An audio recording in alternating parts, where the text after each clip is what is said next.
We embark on this journey together, exploring profound concepts that touch upon the very fabric of our existence. We speak of soul agreements and exit points, viewing them not as rigid destiny, but as a metaphysical framework for understanding life's unfolding.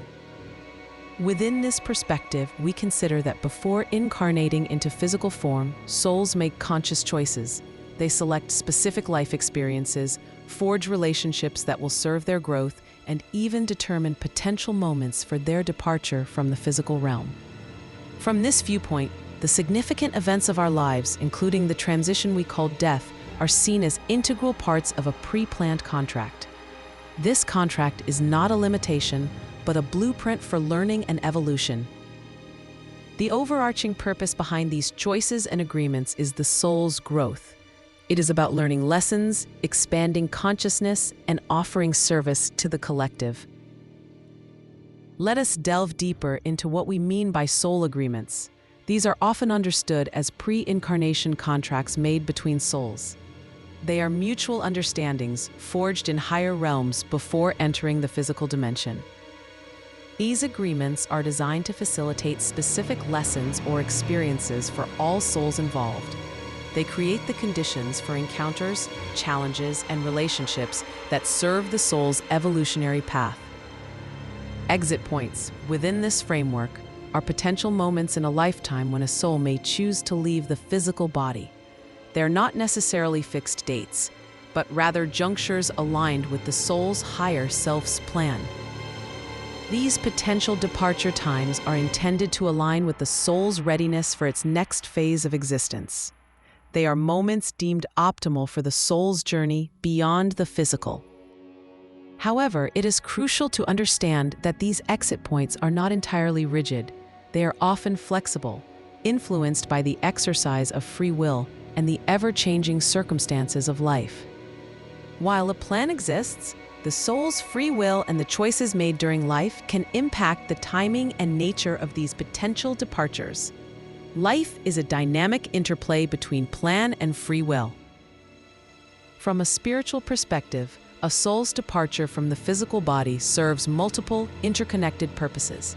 It is not merely an ending, but a transition with ripple effects. Often, a soul's departure can serve as a powerful catalyst for another person's awakening.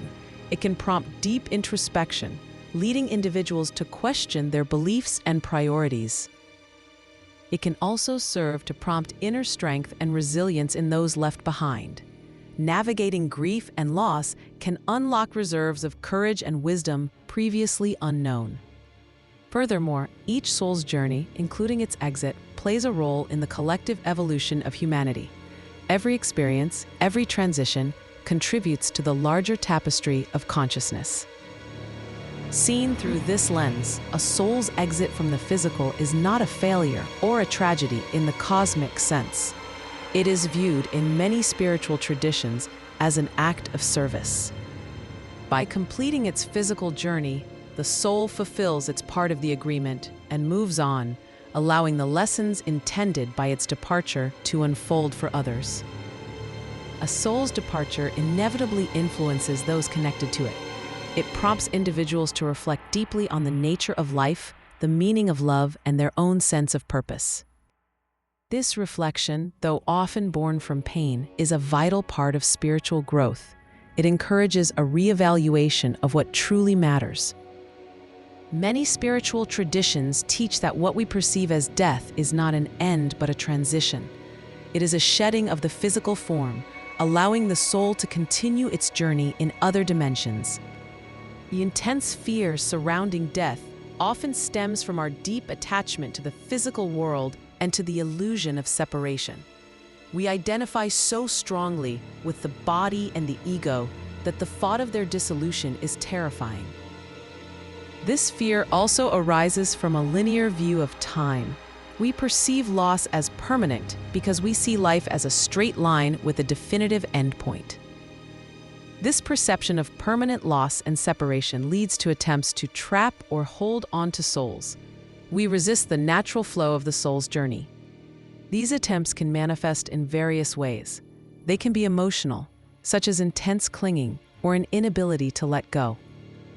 They can be medical, sometimes involving interventions that prolong physical life beyond the soul's intended exit point, perhaps against its higher will. They can even be spiritual, such as certain practices aimed at keeping a soul bound to the earthly plane out of fear or attachment. When we attempt to interfere with a soul's natural or intended departure, it can create karmic or energetic imbalances. We are disrupting a process that is part of a larger, intricate design.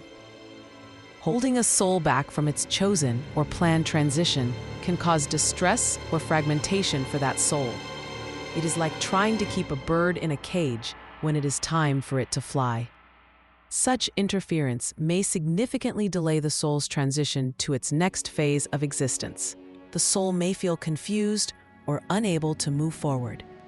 For those who are holding on, this situation often presents profound lessons about surrender and acceptance. It challenges their need for control and their understanding of love. A soul held beyond its intended exit point may linger in a liminal state. It might be caught between the physical world and the spiritual realms, unsure of where to go.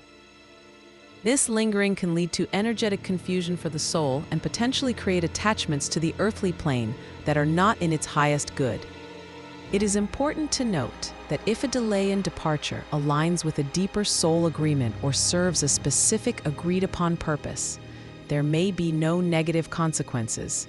The universe is complex and nuanced.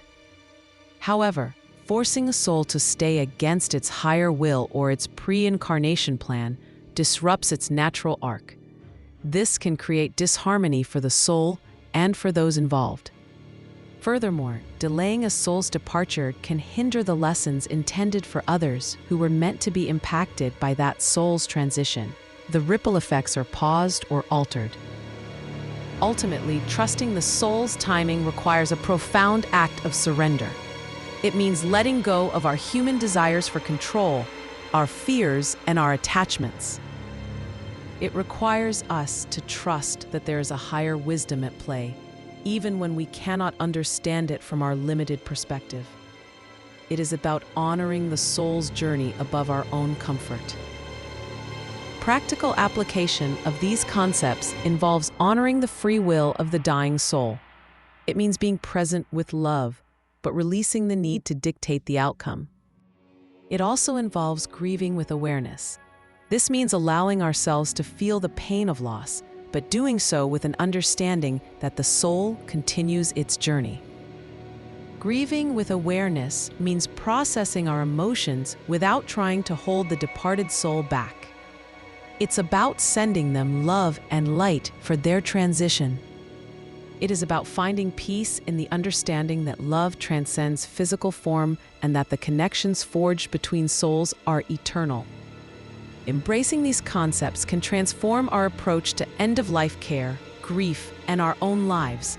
It shifts the focus from preventing death to honoring the soul's path. It encourages us to live fully, knowing that each moment is precious and part of a larger, meaningful design. It invites us to release fear and embrace trust.